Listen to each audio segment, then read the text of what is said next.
जिस तरह पेट्रोल में एथेनॉल मिलाया जाता है, उसी तरह आपकी गाड़ी में जाने वाली सीएनजी और घर के चूल्हे तक पहुंचने वाली गैस में भी एक खास गैस मिलाने की तैयारी है। गोबर और कचरे से बनी एक खास गैस आपकी गाड़ी तक कैसे पहुंचेगी? कुछ महीनों में हजारों बार सुना गया शब्द एथेनॉल ब्लेंडिंग, जो अब सिर्फ किसी मंत्रालय की फाइल या पॉलिसी पेपर या गजेट नोटिफिकेशन में बंद खबर नहीं रह गया, वहां से निकलकर आपकी इंस्टा फीड तक जा पहुंचा। और अब यही ब्लेंडिंग वाली कहानी पेट्रोल से आगे निकल गैस तक जा पहुंची है। कौन सी गैस और क्यों, और इसका आप पर असर कैसा, आज इसी पर बात करेंगे। हाय, मैं हूं श्रुति और आप देख रहे हैं खर्चा पानी। 6 अगस्त 2026 को केंद्र सरकार ने Govardhan national circular bio energy scheme को मंजूरी दी। इसके लिए 23,731 करोड़ रुपए का कुल खर्च तय किया गया है और ये स्कीम फाइनेंशियल ईयर 2026-27 से 2035-36 तक चलेगी। सरकार का गोल है देश में सीबीजी का उत्पादन करीब 10 गुना बढ़ाना। सीबीजी माने कंप्रेस्ड बायोगैस। बायोगैस मतलब जैविक वेस्ट जो होता है, मतलब आपने सब्जी या फल लिया, उसको छील के जो कूड़ा निकल गया, या फिर गोबर होता है जो गाँव में काफ़ी सारा इकट्ठा हो जाता है, उससे बनने वाली गैस बायोगैस, उसको कंप्रेस कर दिया जाता है, फिर बनती है सीबीजी। इस योजना को ministry of petroleum and natural gas लागू करेगी। लेकिन अब सवाल ये है कि सरकार सीबीजी बनाने वालों को ये सारी मदद क्यों दे रही है? मान लीजिए आपके पास एनिमल वेस्ट है, यानी गोबर है, खेत से निकला कचरा है, चीनी मिल से निकलने वाला प्रेस मड है, या शहरों का गीला कचरा है। इन चीज़ों को एक ऐसे टैंक में डाला जाता है जहाँ ऑक्सीजन नहीं होती। वहाँ कुछ माइक्रो ऑर्गेनिजम्स होते हैं, वो उस कचरे को तोड़ते हैं, उसको डीकम्पोज करते हैं और इतना डीकम्पोज कर देते हैं कि इसकी बायोगैस बन जाती है। एक तरह की गैस होती है, लेकिन ये कच्ची बायोगैस सीधे आपकी गाड़ी में नहीं डाली जा सकती। इसमें मीथेन के साथ कार्बन डाइऑक्साइड, नमी यानी मॉइस्चर और दूसरी अशुद्धियाँ भी होती हैं। इसलिए पहले से साफ किया जाता है, ऐसी चीज़ें हटाई जाती हैं जिनकी ज़रूरत नहीं है और मीथेन की अमाउंट बढ़ाई जाती है। उसके बाद गैस को कंप्रेस किया जाता है, यही है कंप्रेस्ड बायोगैस यानी सीबीजी, जिसको ब्लेंड करने की बात हो रही है। अब 23,731 करोड़ रुपए का ऐसा नहीं है कि सरकार ने किसी एक कंपनी को इन्हें देने का फैसला किया है। इस पैसे से सीबीजी का पूरा कारोबार खड़ा करने की कोशिश हो रही है। मतलब प्लांट लगाना है, गोबर और खेती का कचरा जुटाने की व्यवस्था बनानी है, गैस को बाजार तक पहुंचाना है, पाइपलाइन से जोड़ना है, कंपनियों के लिए पैसा जुटाना भी आसान करना है और सबसे ज़रूरी सीबीजी बेचने के लिए एक भरोसेमंद बाजार बनाना है। क्योंकि सिर्फ प्लांट लगा देने से गैस का कारोबार नहीं चलता। मान लीजिए किसी कंपनी ने एक सीबीजी प्लांट लगा दिया, उसके पास मशीनें हैं, ज़मीन भी है और गैस बनाने की पूरी व्यवस्था भी है, लेकिन रोज़ प्लांट में डालने के लिए उतना गोबर या खेती का कचरा नहीं मिल रहा, या गैस बन गई लेकिन उसे खरीदने वाला कस्टमर नहीं है, या कस्टमर है लेकिन गैस को वहां तक पहुंचाने के लिए पाइपलाइन नहीं है, तो प्लांट लगाकर भी क्या ही फायदा है। इसी पूरे सिस्टम को कहते हैं सप्लाई चेन। इसीलिए नई योजना में अलग अलग तरह की मदद रखी गई है। अगर कोई नया सीबीजी प्लांट लगाता है तो उसे सरकार उसकी क्षमता के हिसाब से मदद देगी। ये मदद ज़्यादा से ज़्यादा 2 करोड़ रुपए प्रति टन रोज़ की क्षमता के हिसाब से हो सकती है और ये पैसा सिर्फ प्लांट की मशीनें खरीदने के लिए नहीं है।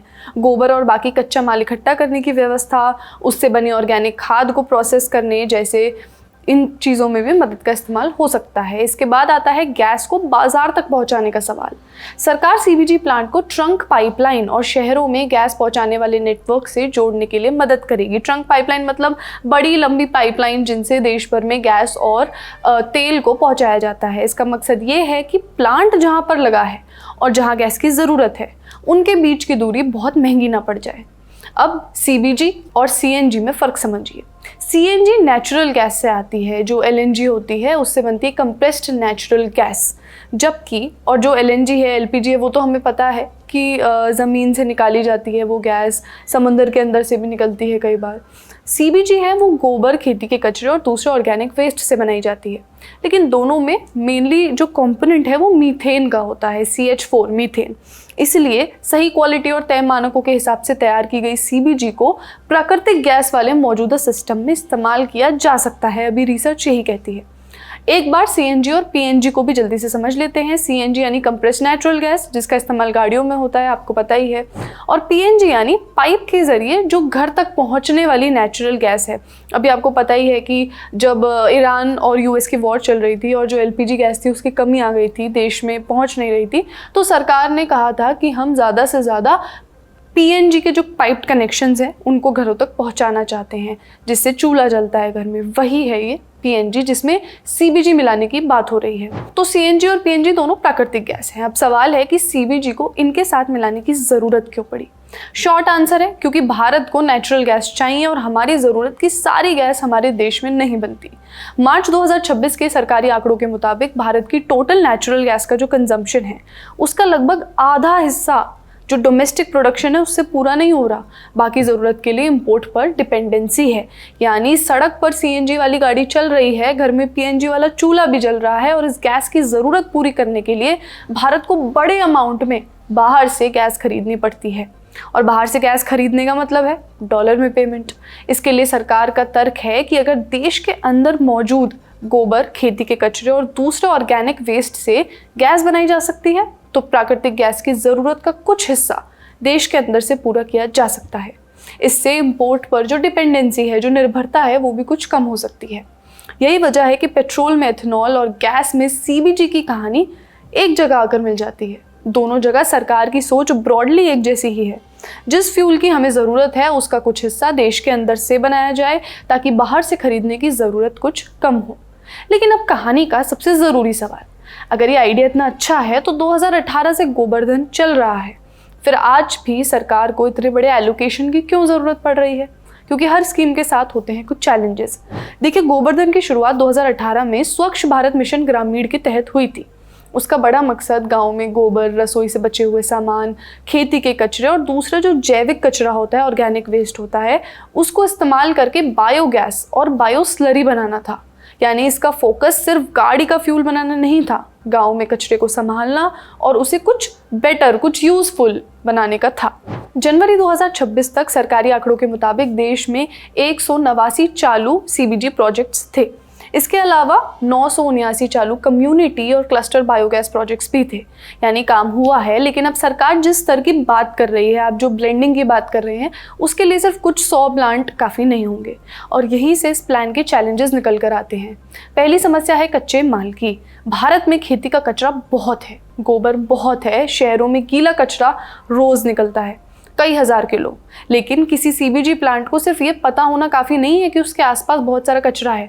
उसे हर दिन कच्चा माल चाहिए, वहाँ से लाने ले जाने की जो सुविधा है वो होनी चाहिए, लॉजिस्टिक्स होनी चाहिए। मान लीजिए किसी प्लांट को रोज़ एक तय मात्रा में गोबर और खेती का कचरा चाहिए। अब ये अलग अलग गाँवों से इकट्ठा करना होगा, खेतों से उठाना होगा, प्लांट तक लाना होगा। अगर ये काम महंगा पड़ता है या कच्चा माल लगातार नहीं मिलता तो प्लांट अपनी पूरी कैपेसिटी पर नहीं चल सकता। प्रॉब्लम है वेस्ट को सही जगह, सही समय पर और ऐसी कीमत पर पहुंचाना कि प्लांट का कारोबार चल सके। इसलिए नई योजना में कच्चा माल इकट्ठा करने की व्यवस्था को भी मदद के दायरे में रखा गया है। और सीबीजी इकोसिस्टम चैलेंज फंड में फीड स्टॉक मैपिंग, मतलब कहाँ कहाँ कच्चा माल अवेलेबल है, ये मैप करना और उसे इकट्ठा करने की व्यवस्था जैसे कामों को शामिल किया गया है। अब दूसरी समस्या है गैस बिकेगी कैसे। मान लीजिए गैस बननी शुरू हो गई है, सीबीजी बनना शुरू हो गई है, लेकिन अगर खरीदने वाला पक्का ही नहीं है तो कंपनी इतना पैसा क्यों लगाएगी। यहीं पर ब्लेंडिंग ऑब्लिगेशन इंपॉर्टेंट हो जाता है, जो सरकार ने अभी स्कीम शुरू करी है उसका बहुत इंपॉर्टेंट पहलू है। सरकार ने सीएनजी ट्रांसपोर्ट और घरेलू पीएनजी से जुड़े सेगमेंट में सीबीजी की ब्लेंडिंग धीरे धीरे बढ़ाने का एक लक्ष्य तय किया है। 2025-26 में ये 1% था, जो अचीव हो चुका है। 2026-27 में 3% है, 2027-28 में 4% और 2028-29 में 5% तक करना है ब्लेंडिंग। सरकार सीबीजी के लिए पहले से ही एक बाजार बनाने की कोशिश कर रही है। तीसरी प्रॉब्लम को देखें तो वो होती है कॉस्ट। अगर सीबीजी बनाने की लागत बहुत ज़्यादा है तो सिर्फ ये कह देने से कि सीबीजी इस्तेमाल करनी है, कारोबार लंबे समय तक नहीं चलेगा। ब्लेंडिंग टारगेट से एक डिमांड क्रिएट होती है और वो प्लांट्स लगाने को एनकरेज करेगी। इसके साथ सीबीजी प्लांट में शुरुआत में काफ़ी इन्वेस्टमेंट चाहिए। बैंक के लिए सवाल होता है कच्चा माल मिलेगा या नहीं, गैस बिकेगी या नहीं बिकेगी, कीमत क्या रहेगी। अगर इन सवालों के जवाब साफ नहीं है तो लोन मिलना मुश्किल हो जाएगा और फिर एक इकोसिस्टम नहीं बन पाएगा, सप्लाई चेन क्रिएट नहीं हो पाएगी। इसीलिए नई स्कीम में एमएसएमई वाली सीबीजी स्कीम्स के लिए क्रेडिट गारंटी भी रखी गई है। मकसद ये है कि बैंक का कुछ रिस्क कम हो और छोटे कारोबारी, कोऑपरेटिव्स और ग्रामीण उद्यम भी इस सेक्टर में पैसा लगा सकें। सरकार सिर्फ ये नहीं कह रही कि गोबर से गैस बनाओ, वो कह रही है कच्चा माल जुटाने की व्यवस्था बनाओ, प्लांट लगाओ, गैस बनाओ, उसकी कीमत को लेकर कुछ भरोसा दो, खरीदार का बाजार बनाओ, पाइपलाइन से जोड़ो, बैंक से पैसा लेने में मदद करो और फिर इस पूरी व्यवस्था को इतने बड़े स्तर तक ले जाओ कि सीबीजी देश के गैस बाजार का एक छोटा लेकिन एक स्थायी हिस्सा बन सके। सीएनजी कार मालिकों के लिए सबसे बड़ा सवाल यही है कि क्या ब्लेंडेड गैस इस्तेमाल करने से इंजन या जो सीएनजी किट होता है उसमें कुछ बदलाव तो नहीं करना पड़ेगा। मौजूदा जानकारी के मुताबिक इसकी ज़रूरत नहीं होगी। इंडियन ऑयल, जो ऑयल मार्केटिंग कंपनी है भारत सरकार की, उनके मुताबिक सीबीजी की कैलोरीफिक वैल्यू करीब 52,000 किलो जूल्स पर किलोग्राम है। मतलब आप इसको ऐसे समझिए कि जितना एनर्जी सीएनजी से निकलता है उतना ही एनर्जी उतने सीबीजी से भी निकलता है। इसलिए नॉर्मल सिचुएशन में कार की परफॉर्मेंस या माइलेज में कोई बड़े बदलाव की उम्मीद नहीं है। एक्सपर्ट्स का कहना है कि ये भारत की एनर्जी स्ट्रैटेजी का भी हिस्सा है। पेट्रोल के लिए एथनॉल है, गैस के लिए सीबीजी है, बिजली में सोलर और विंड का हिस्सा बढ़ रहा है, गाड़ियों में इलेक्ट्रिक व्हीकल्स को बढ़ावा दिया जा रहा है। लेकिन ऑलमोस्ट हर पॉलिसी की तरह प्रॉब्लम फंडिंग की कम, इम्प्लीमेंटेशन की ज़्यादा हो सकती है।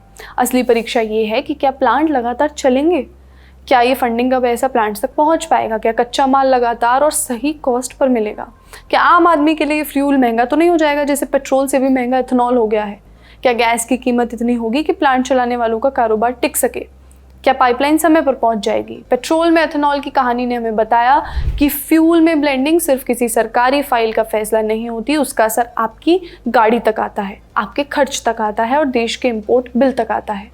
अब सीएनजी और पीएनजी में सीबीजी की कहानी भी उसी रास्ते पर जा रही है। आप इस बारे में क्या सोचते हैं, हमें कमेंट्स में ज़रूर बताएं। आज का खर्चा पानी यहीं तक। अपना ख्याल रखिए और देखते रहिए द लंदन टॉप। शुक्रिया।